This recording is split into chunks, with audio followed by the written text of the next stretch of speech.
Good morning, everyone. Hope you're well this morning on this spring day. Hope you remember that the clocks went forward as well last night. I'm just double checking the sound levels are okay. Yeah, you should be able to hear me. You should be able to see me. So we're going to start with the invocation to Patanjali. I just want to change something on here because it tends to mirror my picture. There we are. That's the proper side. That's my right side, that's my left side. We're going to start with the invocation to Patanjali, so get yourselves ready. It is quite an active class today, so if you have to modify for any reason, then please do. I will show alternatives, but I thought we'd start with an active class for the first day of spring, first official day. Okay, so let's bring the hands down and get ready for the invocation to Patanjali. Bring the palms together in front of the chest. Close the eyes. Draw the senses inwards.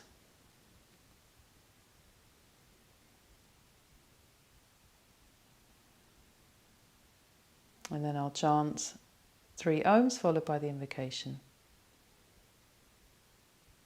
Om.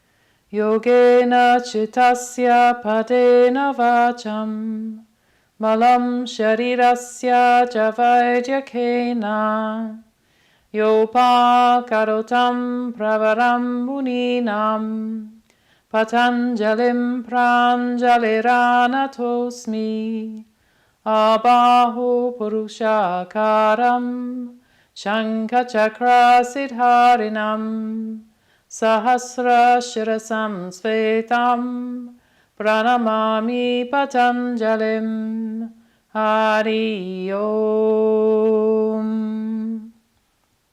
And then we bow the head down, pay our respects to Patanjali and BKS Iyengar and all our teachers that have come before us, and then release the hands, raise the head and open the eyes. Okay, so extend the legs forwards and we'll start off with those poses kind of like the, what would you call them? The limbering in poses, but obviously they're the poses in their own right.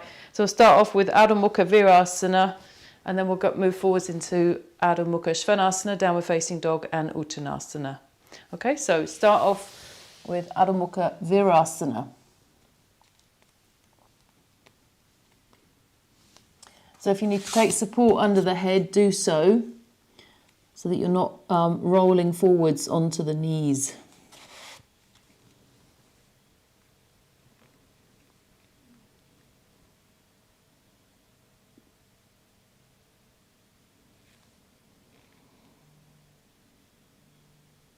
And keep those fingers spreading wide from the little finger to the thumb mound, press firmly down. Feel the back spine moving towards the front spine, and the chin goes forwards away from the chest.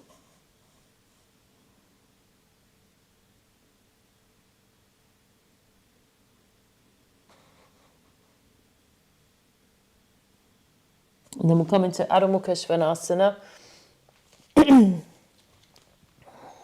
So I start off with my feet and hands as wide as the mat, so that I can broaden the backs of the legs.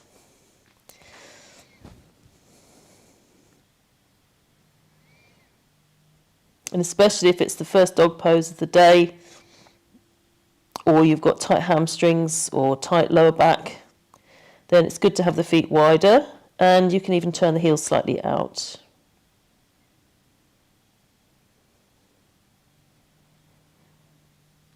And then walking forwards to Uttanasana, still with the feet as wide as the mat. So taking care to align the outer edges of the feet. Folding the elbows, draw the head down.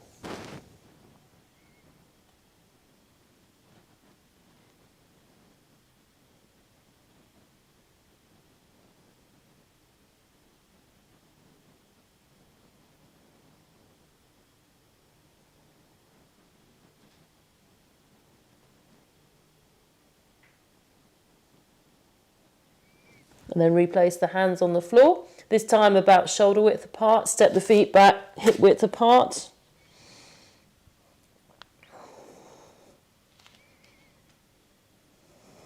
So slightly more intense stretch of the backs of the legs with the feet narrower.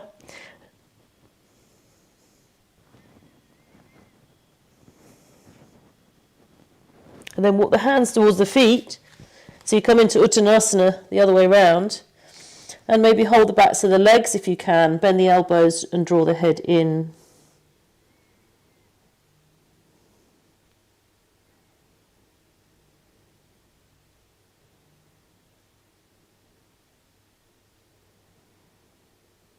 Bring the hands to the hips, look forwards and come up and stand up. Okay. I can't wait till the hairdresser's open again. So, I'm going to take the mat to the wall.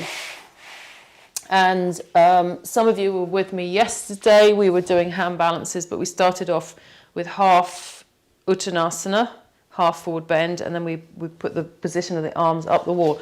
I think I'm going to change the camera angle because then you might be able to see the tops of my hands better because... Yeah, that's better. Now it's mirrored back the other way. I don't know why it does that. So in a moment, after we've done the half forward bend, okay, we'll walk forwards and then we'll be taking the arms up. And then at some point I'll say, right, okay, now push the hands that way. So that's the idea. Okay, so half forward bend first, then we take the arms up flat, and then we push the palm of the hand up that way. Okay, I'm just going to change it back because the lighting is a bit better. So yeah, start off with your half forward bend and always walk up to the wall. Palms, when you put them flat against the wall, have the forearms parallel to the floor, and that's probably the right place anatomically for you to have your hands. And then don't move them down when you walk back, and check that your legs are under your hips. Now if you can't see your legs, how do you know? Well, if you walk your feet too far back, you'll feel that you're leaning into the wall with the hands. If you walk the feet too far forwards, you can feel that compression. So you learn by sense of feel, really, to go somewhere in between the two. And then really push the wall and press the thighs back at the same time. So you're trying to get distance between the hands and the thighs. Keep the belly lifting, don't drop the head down. Grip the outer upper arms in, all of those actions.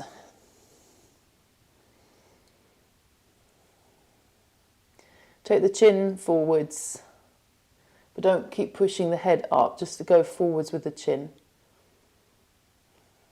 Feel those armpits opening. And then we're going to walk straight forwards and walk the hands up the wall so the hands are flat to the wall. You have to watch here that you don't throw your belly forward. So you can have the feet very close or touching the wall, but try and resist the thighs back and tailbone forwards.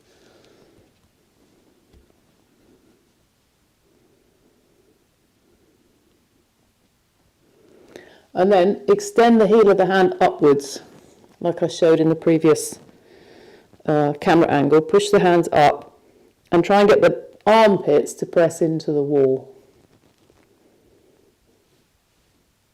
towards the wall.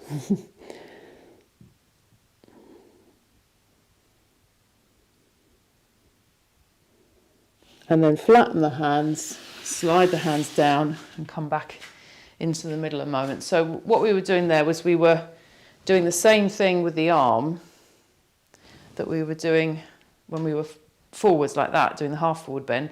We were doing upwards. So what we'll do next is we'll go to the wall this way and put the palm of the hand in line with the heel of the hand in line with the shoulder. Now can you see I'm leaning slightly, so I've got to walk in a bit closer and then push the hand and try and grip that upper arm bone into the shoulder socket without lifting that shoulder. So the right shoulder blade has to press forwards, the left arm can stretch down. So just try that. Watch that your arm isn't higher than your shoulder. Otherwise, you won't get that same feeling of grip. Okay, and then release that arm down and change sides. I've got to turn my back to you so you can see the back body. So there's a straight line, and if you look along the wrist, if it's higher, your eyes will be in line with the wrist. If it's the right length, right height, your eyes, when they look, will be looking at the middle knuckle. And then watch you're not lifting that shoulder. Press the shoulder blade forward, stretch the right arm down. And keep that tailbone forwards, top thighs pressing back, especially the left one. Okay, and then release. So that's a really good shoulder release, actually, that one. And that could be your alternative when we're doing what we're going to do next.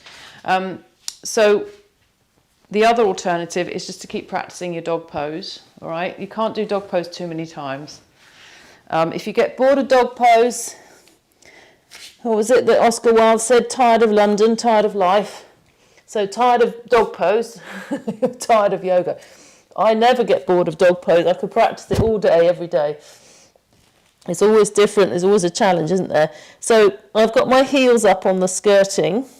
So if you're able to manage that, we're going to do dog pose with the heels up. So that's one alternative. Second alternative, or the second thing we're going to do is take one leg up. So I'm going to do Ekapada, taking the right leg up.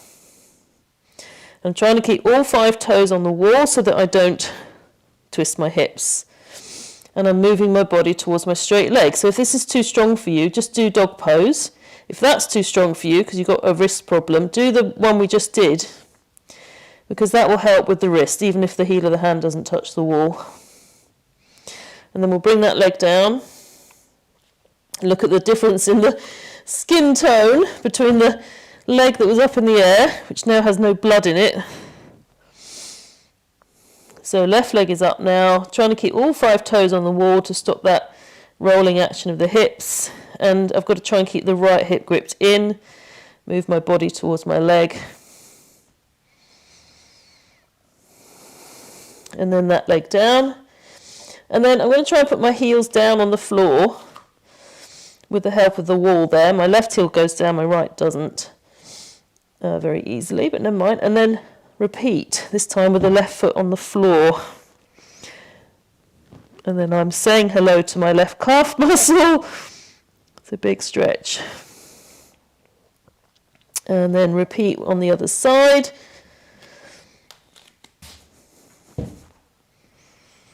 Try not to dig a hole in the wall. And then that leg can come down, and then you can come down to the floor and just rest for a moment, rest the elbows, head down. Okay, and then we'll come up from there. So then, progressing from that, what we did on Saturday was the half hand balance.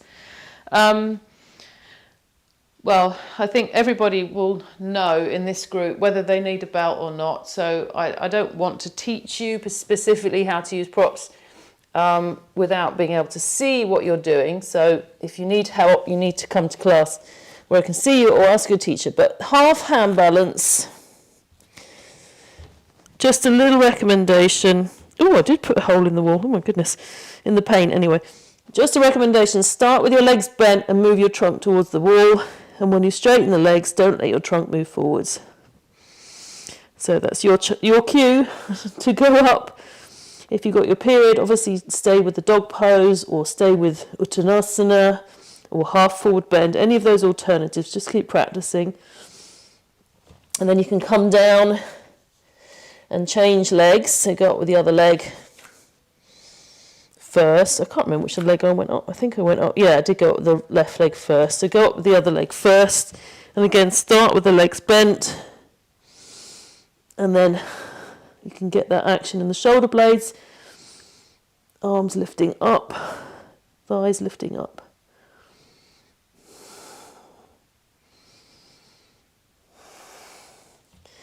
And then come down.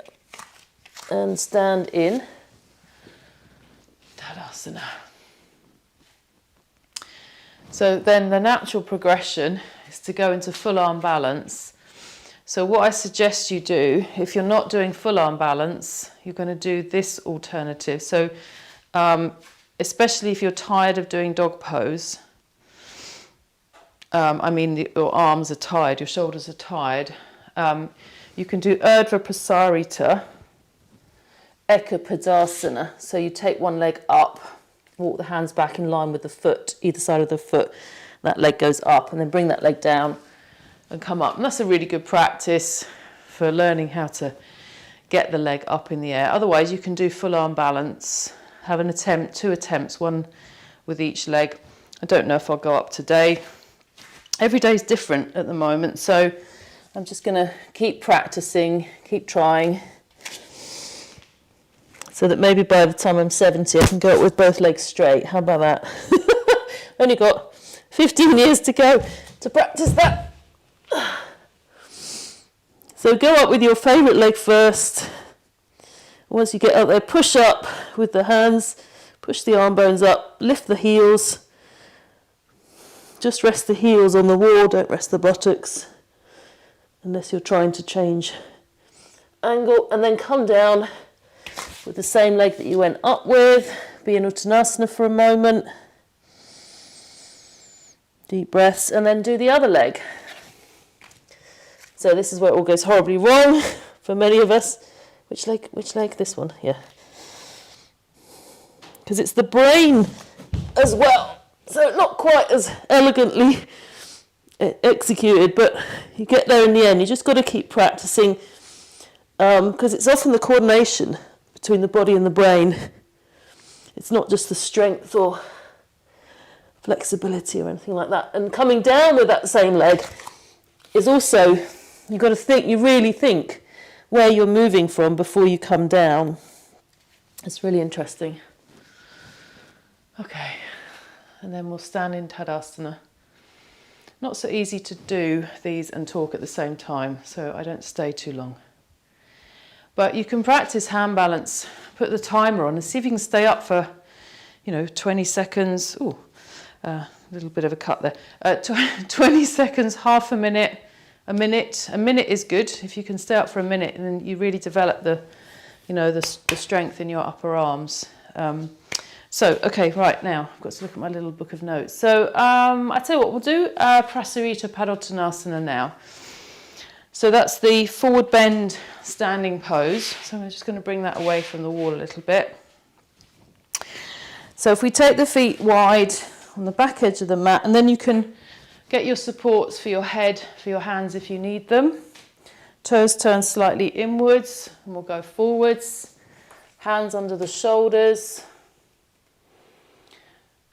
And then try to curve the outer edge of the foot down, so you make that shape on the inner arch of the foot, inner ankle bone, level with outer ankle bone, inner knee lifting. And then keeping that firmness to the legs, bring the body down. Hands go back to the back edge of the mat, and then you bring the head down. And curve the head inwards, so you're on the crown of the head.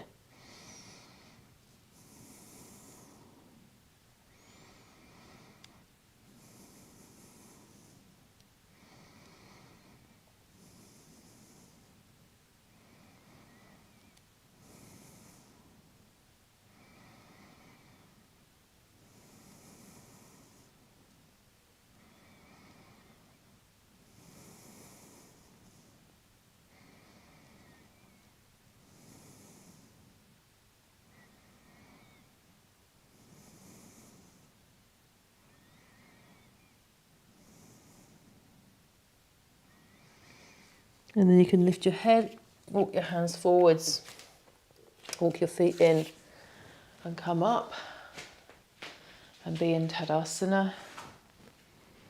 So we're going to go to Shirshasana head balance for those that do. For those that don't, what I'd like you to do,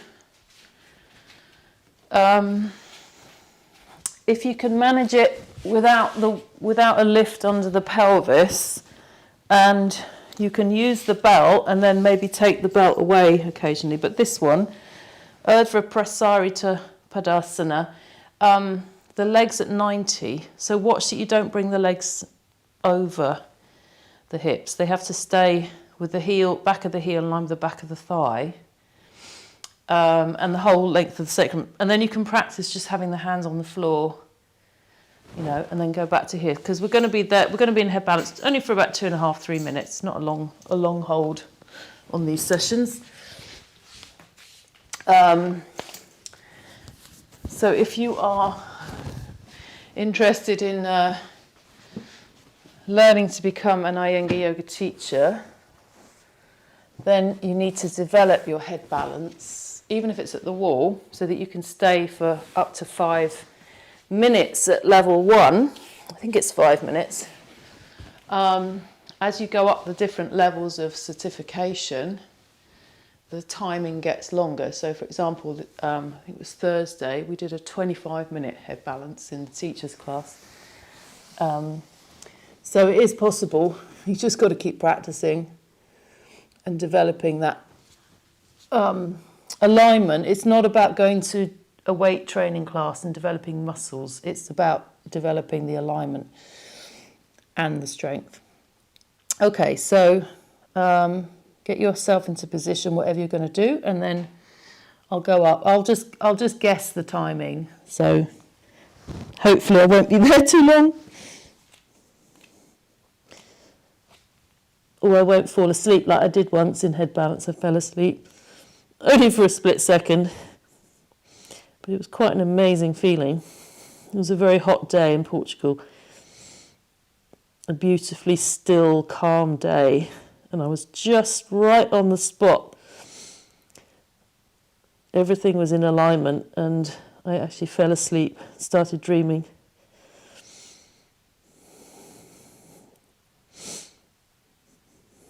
So eventually this pose does become very meditative. And in the beginning, like all things, you have to sort of get through the, the sort of donkey work. And then as you progress and you develop strength, alignment, mobility, connectivity, you go through the layers of the pose, and then it becomes meditation in action. Then it becomes effortless effort. Where there's still effort, you're still using the muscles, but you're not attached to that effort. Which is why sometimes we can stay for long periods of time.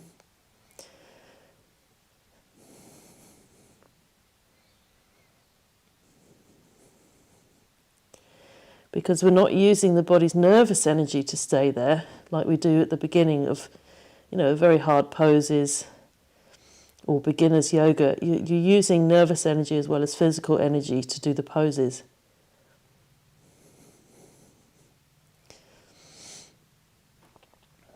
So when you do go up into your head balance, make sure that you are looking from the back of the eye socket. You look straight forwards, not down at the floor.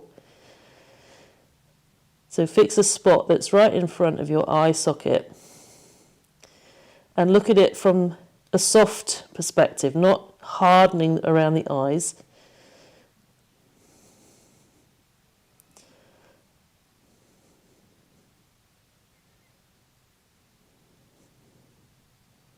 And use your mind to stabilize, pressing the forearms down, lifting the shoulders up. And then take your awareness to your abdomen. Is it dropping forwards? Are you lifting the buttock flesh up towards the backs of the heels so that the abdomen doesn't drop and the lumbar over curves? Can you move more space in between the shoulder blades? And are you really working your legs?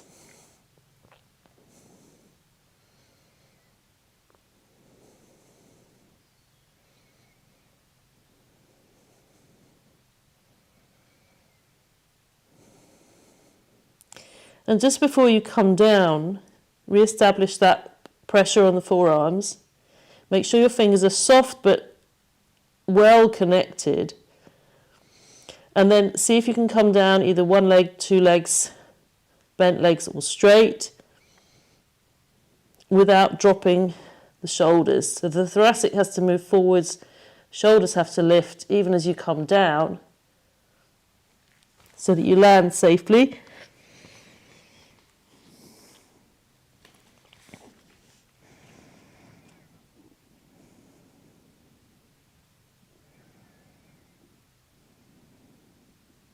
And then you can come up and just sit where you are, maybe in Vajrasana. The rest of you also Vajrasana, or if you need to sit with something under the buttocks, do that. Interlock your fingers in front of you, turn the palms away, and take the arms up and stretch up.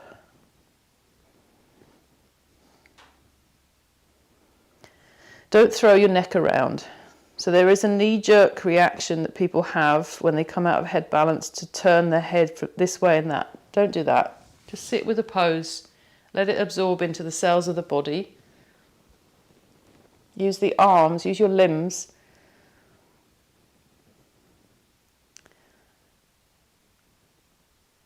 And then the best thing to do is just in one line to just move the chin slightly forwards, but as if someone's got their hand between your shoulder blades and they're moving that area forward so the chin just lifts. Let your head come up.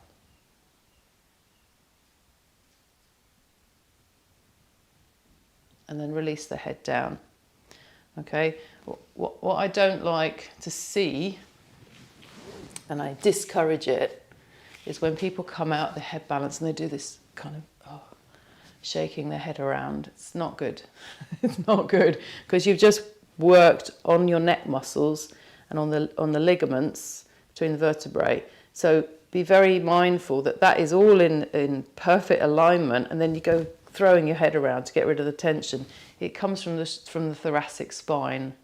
All right, use your arms and use that thoracic spinal movement and take the head up this way to release it in a straight line. Okay, and then you can do whatever you want with your head after that. Okay, so we're going to take the pose Supta Virasana. Now, some of you I know will need to get all your toys out of the cupboard for this. Some of you can lie flat. Don't know if I can lie flat today. Let's see. I've been trying to work on it. So I'm going to in this. I'm not going to show you Virasana. I think you know, there's so many variables with this pose that you just have to, you know, watch your teacher. There is a video of me showing how to set up for this. So if you want the video of that I've recorded, it's on YouTube, I think, and it's on Vimeo somewhere. It's just a short 10-minute video of how to do Supta Virasana. Okay, so we're going to go back onto the elbows, and then you'll be lying down either on your lift or on the floor if you can.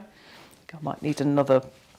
This is 8 kilos, so it's now 16 kilos. Sandbag to try and keep those legs down. And they're still popping up a bit, but that's okay. I'm trying to get there.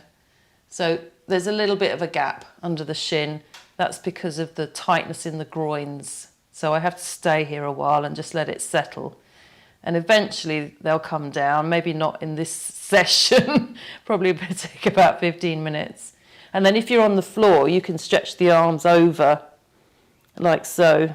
If you're on a lift, you fold the elbows. You don't stretch the arms over because if the arms aren't supported, it pushes the ribs up.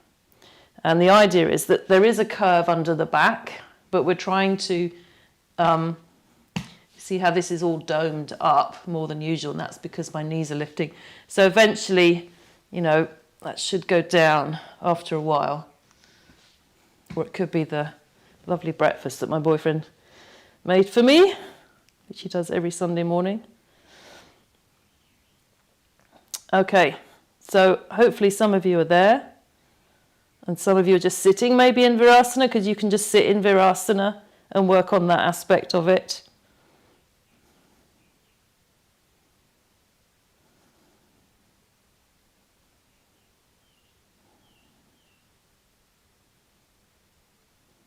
And there's the chair method as well, which I don't know if I show in that video, so I might have to add that as an extra bit.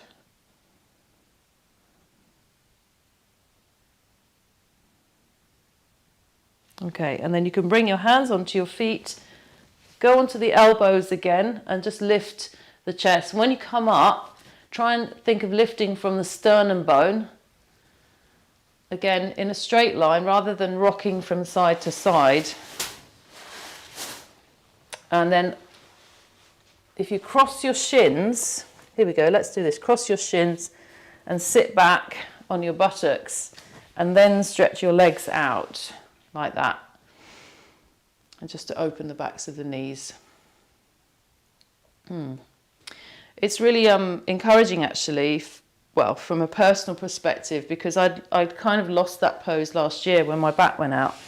And I couldn't lie without support at all. So although my shins aren't down perfectly yet, they're getting there.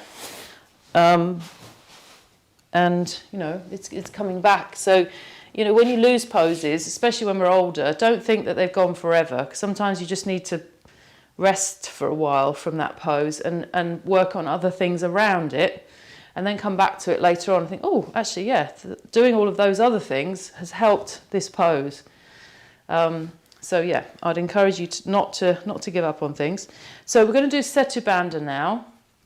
Let me just look at the timing. Yes, okay, we're going to do Setu Bandha. So high lift, a high lift. So this is going to be quite a challenging version of Setu Bandha. So not the kind of recuperative version, let's say. And the easiest way is with foam blocks. So say 4 or 5. If you've got your period, you should have your pelvis level with your feet. So you need to pile up another thing or go to the wall. Or any lower back issues. And then a belt. And also a pleated blanket. So this is what we did yesterday. We worked on our Setu Bandha with a bit more height. Okay. Let's see if I can manage 5. That is a bit extreme even for me, but let's see. I might have to come down to 4. So I'm going to put this belt on around my feet, around the outer edges of my feet. And the feet are going to be as wide as the mat. So that I've measured the belt so that it's not too narrow, okay? Because that will give me, that space will help me to maintain the pose. And when I lie back, I've got to put my sacrum right off like that. Otherwise, you fall off your blocks. And then you take your shoulders down. And Claire, if you're watching, remember to turn the blocks the other way for your back. Because that worked yesterday, didn't it? And then your arms can go like this. And then you push your heels out like that. And you push out against the feet. So if it's too strong, I wouldn't advise actually taking a block out. I would advise putting something under your feet, but please don't try and sit up from here. You have to bend your knees and roll out. Otherwise, see if you can hold here. I'm just going to move these blocks a bit because they are, for me, yeah, okay, not quite in the right place. There we go. So you have to really extend the heels and try and press those thighs down strongly. Don't have your arms flat over your head. They can be bent like this, but keep the elbows in line with the shoulders, not higher than the shoulders.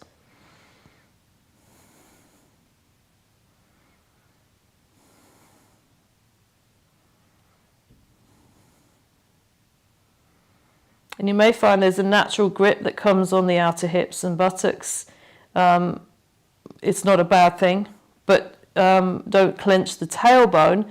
But you might find that the muscles grip like that, and they're strengthening that area. They're strengthening around the sacrum. If everything is flopping, and you're just sinking into your lower back, then so sometimes you have to slightly grip the ridge at the top of the buttocks, and that will certainly come if you work the legs. Really press those thighs down.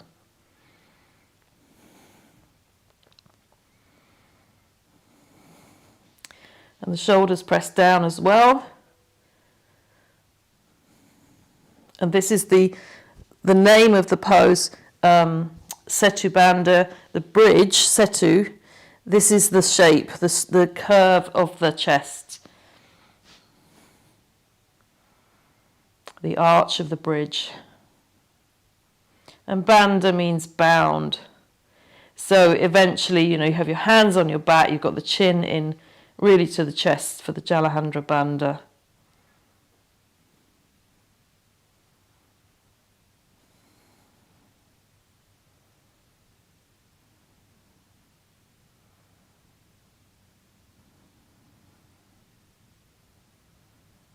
Okay, and then you can bend your knees, put your feet flat. And again, we held this for, in the teacher's class, I think it was about, and it was quite high. We held it for about 20 minutes again for that. And you get to that point where you're going to come out and you think, I don't actually know how I'm going to move. But, you know, that's just the back muscles have worked so hard. And then you come down, and again, people want to knee jerk, pull the knees in, do all this. No, just let the body settle for a minute. As Jane Austen says, just sit in the pose. Just sit in the pose. Or sit in the effects of the pose. And just wait. There's no rush.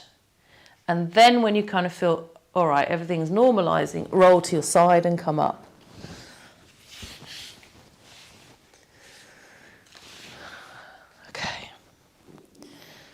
All right, so we're going to take Sharvangasana, shoulder balance, and there is an optional extra for this one, and that is to drop back. And we did a dropping back to the wall yesterday. If you know you can drop back to the floor, you can do that. If you know you can drop back to the floor, you can do that. You don't have to drop back. You don't have to do shoulder stand. You can just sit there with your cup of tea and watch the video if you want. It's up to you. But for those that are practicing with me, I'm going to set up my blocks for shoulder balance.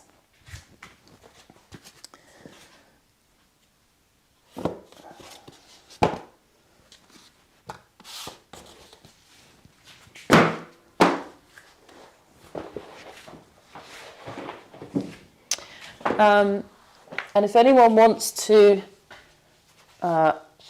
learn how to do this properly, if you get confused at this point and think, oh, I won't bother, or I'll just do it from the floor, please don't do it from the floor. Use a support.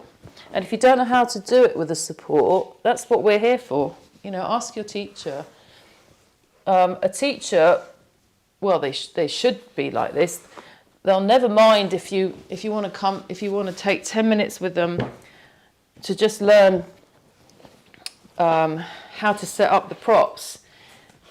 That's a much better way to do it than to just ignore it and think, oh, they won't notice because it's online. No, we do notice. We see everything.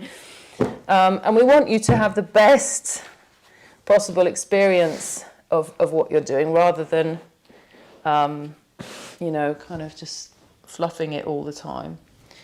So do ask away if you're not sure. I don't mind, doing a 15-minute, 10-minute Zoom call, for example, if you're worried about your setup. So I'm going to drop back to the floor, which may or may not work because I haven't done it for a while. But you can drop back to the wall like we did yesterday if you know how to do that. And if you don't know how to do that, I'm not going to teach it as such because it's not something I'd like to teach without seeing people do it. So you can just go up into normal shoulder balance and maybe have a chair for your plough pose. In fact, I'm going to put a chair because sometimes my back gets a bit grumpy. So rather than risking that, I'm going to have the chair. When I do my drop backs, I usually use a belt, which is the opposite to what they tell you to do, but that's just me. And if you're using the chair, you can bring your feet over and then...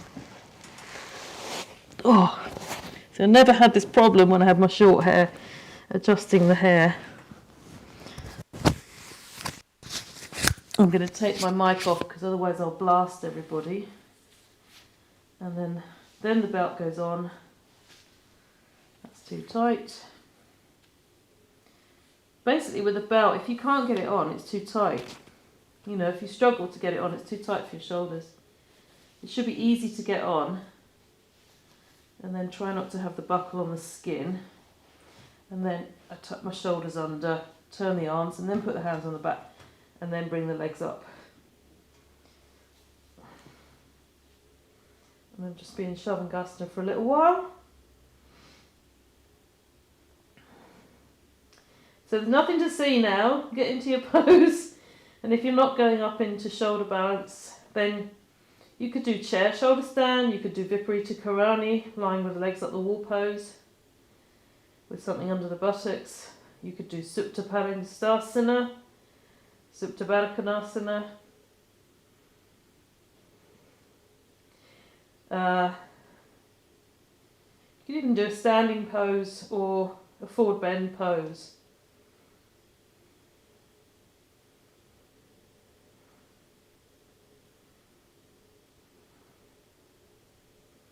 So when you go to drop back, sorry about the flesh, but you're going to bring your hands onto the back as low down as possible, towards the floor that is.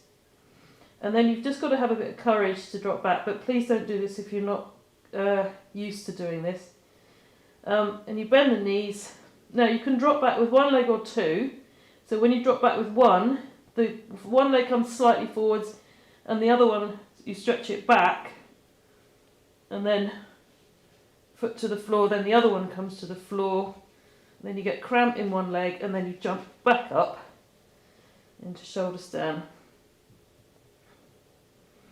And then if you've done it with one leg, you have to do it with the other. It's quite strong on the wrist. I find it really strong on the wrist, which is why I don't do it for long at the moment. So now I'm going to drop back with the other leg. First, touch. And you have to lift the back. That's a bit better actually. And then I've got to try and jump up with that leg. Not so easy. And then legs up.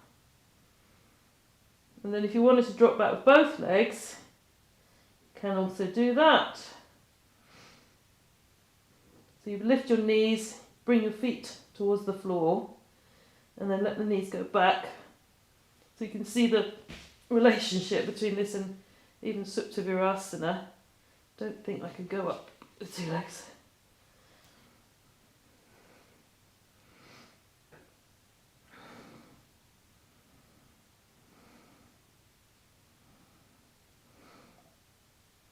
And then come back into Halasana.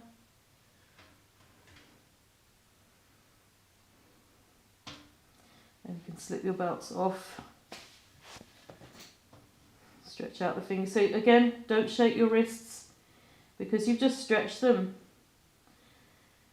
You know, you've moved them quite strongly.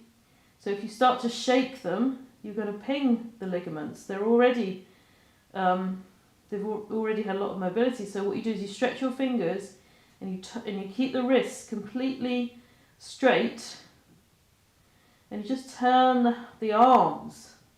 Don't do this with the hands. You see, this action is not going to help the wrists. You have to stretch them linearly with the rest of the forearm. Then slowly roll down and sit up. Okay. All right, so, sorry,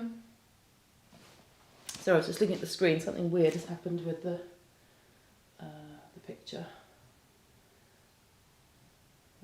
Seem to move it. Okay, well, we won't worry about that as long as you're okay. So we're going to take Shavasana with the chair today. Shavasana with the chair. After all that dropping back, you might like to rest your legs on the chair. But before we do that, so just to let you know, we're going to get the chairs out. Before we do that, we're going to do a couple of forward bends. All right. So you can stay on the lift that you've already got if you want to, and take your legs under the chair. It's nice to have a blanket on the chair if it's a metal chair, and if it's a normal dining chair it might have a nice padded seat. So keep your feet as wide as the chair legs and take the arms up. Go forwards, catch the top of the chair, and then bring the head to the chair seat. So you're still maintaining extension of the body through the arms, but the head is resting now. If you need more height under the head, take it. Don't be hunched in the shoulders too much. There will be a slight roundness to the upper back, but you don't want to feel as if you're collapsing your chest back towards the spine.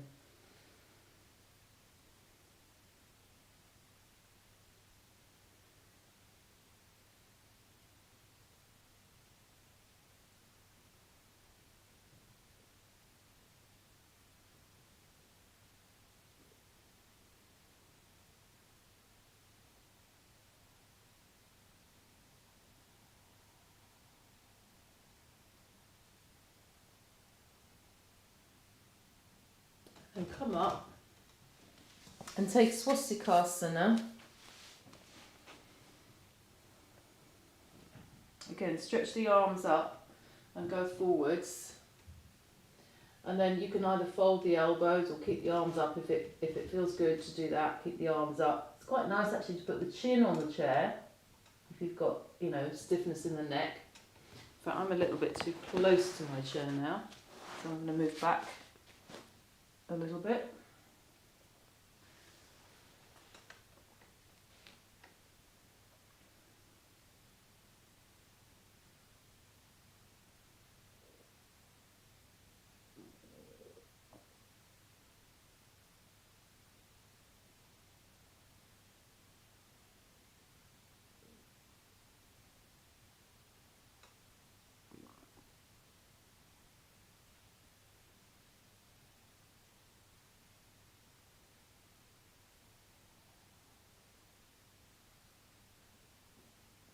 And then come up and change the cross of the legs.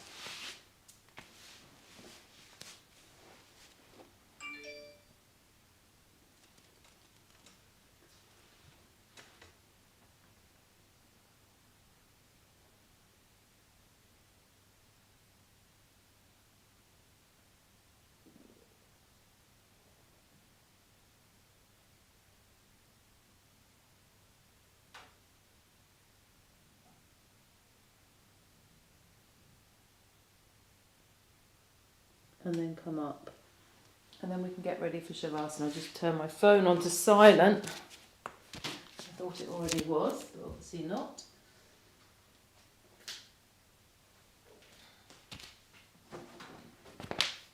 So I'm going to get rid of the bolster. I'm going to have my legs up on that chair.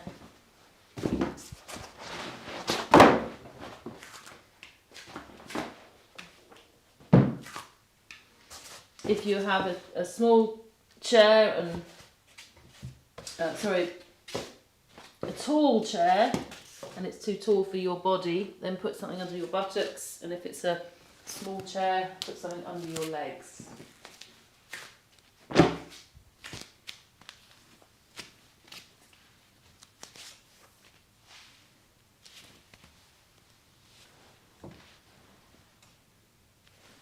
So you don't really want the feet to touch anything, so I'm just moving that chair back from the wall. Like that. And then you can close the eyes. Sliding those shoulders under, move the buttock flesh away. And then let go and release.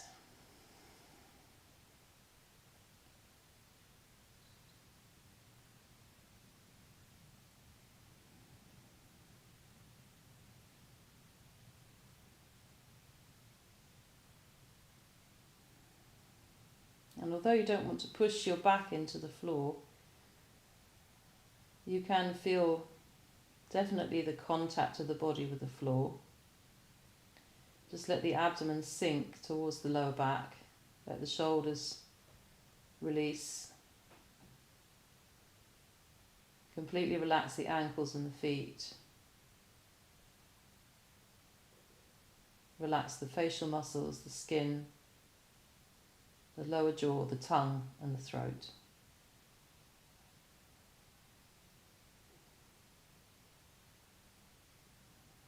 And allow the energy of the brain to flow down towards the heart.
if you're ready to come out, then bring your hands to your belly, bend your knees and roll to the side. If you're staying, just stay in Shavasana.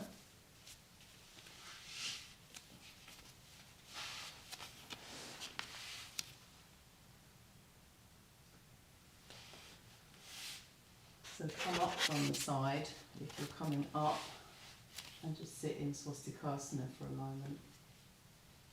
So you can bring palms together and close the eyes.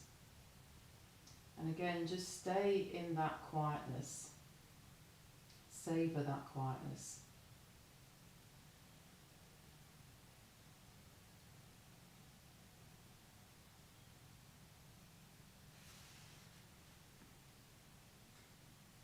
And I look forward to seeing you all next time. Have a great day.